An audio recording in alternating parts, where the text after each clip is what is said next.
Obrigado pela sua colaboração participando conosco. A pergunta dele é interessante, Maurício. As milhares de cidades e colônias espirituais localizadas abaixo da quinta esfera foram criadas a partir de 1557? Ainda se criam tais cidades e colônias? Qual a duração delas? Elas foram criadas a partir, veja bem, de 1857, não 1557. Foi 1857. 1557, os jesuítas de Loyola ainda estavam chegando ao Brasil para pintar a bandeira da caridade, ou seja, abrir a Pátria do Cruzeiro a pedido de Ismael. Eles, naquela Assembleia Extraordinária, vieram para cá, consolidando, naturalmente, a abertura do Brasil, o coração do mundo, da Pátria do Cruzeiro. Quando eles desencarnaram, e especialmente Fabiano de Cristo desencarna, né, em 1747, é recebido por Francisco de Assis e é levado a Jesus, onde ele se curva, agradecendo ao mestre e dizendo não ter condições de olhá-lo, porque não era merecedor.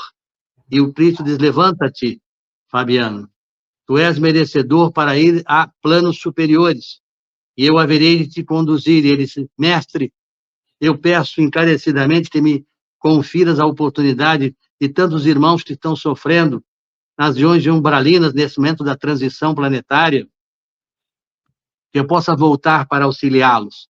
E o Cristo disse a ele, então vou te transformar no peregrino da caridade, no embaixador do bem, e te darei a porta da mansão dos caminhos de reabilitação espiritual. Então, ele se desencarnou em 1847, reúne-se com seus companheiros da época, que era Manuel da Nóbrega, que era Leonardo Nunes, que era Manuel de Paiva, ou seja, Otávio, imperador de Roma, Manuel de Paiva, que era naturalmente, depois Francisco Cândido Xavier, mas era João Evangelista, Nóbrega, que era Emmanuel, veio a ser Emmanuel, e José de Anchieta, que veio ser Fabiano de Cristo.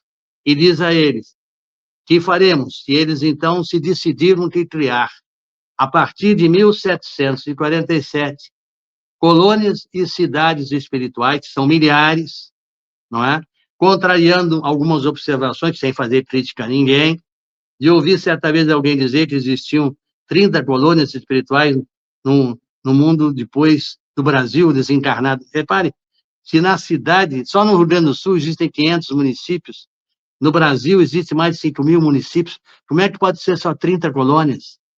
Existem colônias espirituais em cidades em imensa quantidade esparramadas pelo país. A mais notável, que foi a dissecada por André Luiz, por isso é a mais notável, está a 30 graus de latitude no Rio de Janeiro, que é chamado Nosso Lar. E é uma cidade hoje numa faixa, digamos assim, litorânea entre a região final do umbral e a quinta esfera. Portanto, é considerada a região do umbral leve, onde os espíritos mais reabilitados vão a elas ou para aprenderem e retornarem à Terra como estímulo, ou para dali migrarem para a quinta esfera e dali para diante, porque tudo vai sendo galgado, né? Ninguém sai de um lugar voando para o outro. Não é assim que acontece na espiritualidade. Nós vamos como se fôssemos assim, níveis quânticos. Nós vamos subindo, subindo, subindo, até a hora que é possível subir. E como é que você sabe até a hora que é possível subir? De acordo com a sua densidade. Quanto mais leve a aura, quanto mais nobre a criatura, quanto mais evoluído, mais leve é seu perispírito, ela vai subindo até onde chega a sua posição, a sua dimensão espiritual. Agora, quando o espírito é pesado, ele não consegue ir muito adiante, e ele então fica nas regiões, infelizmente, da dor, da sintonia, pelo peso das suas angústias, dos seus erros, dos seus crimes, do seu materialismo, da sua vontade de não aceitar o convite da redenção. Então, isso tudo é explicável. Então, essas regiões, elas foram criadas em 1747 a partir, né? E colônias espirituais, nós aqui, que viemos para cá em 1974, 72, em 1976, fundamos o Lar Fabiano de Cristo, e 10 anos depois, em 1700, ou melhor, Em 1986, 10 anos após, fundou-se a Colônia Espiritual, que hoje tem, se o lar tem 50 anos, ela tem 40 anos de extraordinários benefícios, ajudando aos seres que desencarnam na crosta, preparando eles, se possível for, sendo uma oficina de trabalho para os irmãos que estão se preparando para reencarnações. Enfim, há uma série de benefícios que é oferecido pela misericórdia divina e por esses jesuítas desencarnados que fundaram, a partir de 1747, cidades e colônias espirituais. Elas irão até o momento em que, por exemplo, a maior parte delas está situada nas regiões umbralinas. Quando houver o esgotamento dessas regiões umbralinas, elas haverão deixar de existir, porque, na verdade, elas não são cidades do ponto de vista material, elas são matérias diferenciadas, elas são cidades holográficas. São cidades em três... Aqui nós temos 3 dimensões, né? Elas são cidades que se formam de uma forma holográfica, ou seja, dimensão, comprimento diferente. Então, se tu pisar, você sente o chão, mas, na verdade, não é o chão da terra, é o chão da cidade. Nosso lar, você sente o chão. Nas colônias espirituais, você sente o chão, você vê o sol.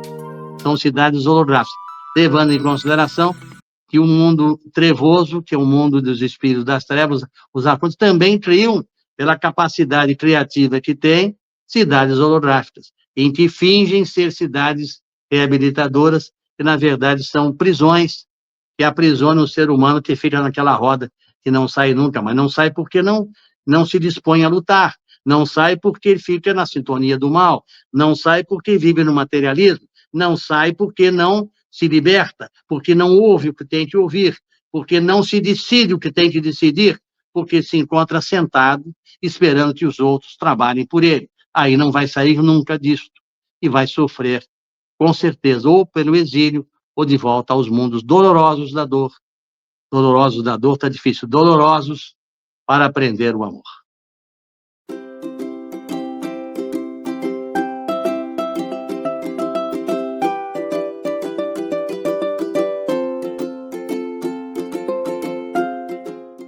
E nestas voltas eu vou, cantando a canção tão feliz que diz: ai lili, ai lô. Por isso é que... E nestas voltas eu vou, cantando a canção tão feliz que diz: ai lili, ai lô. Por isso é que sempre contente estou. Ai lili, ai lô.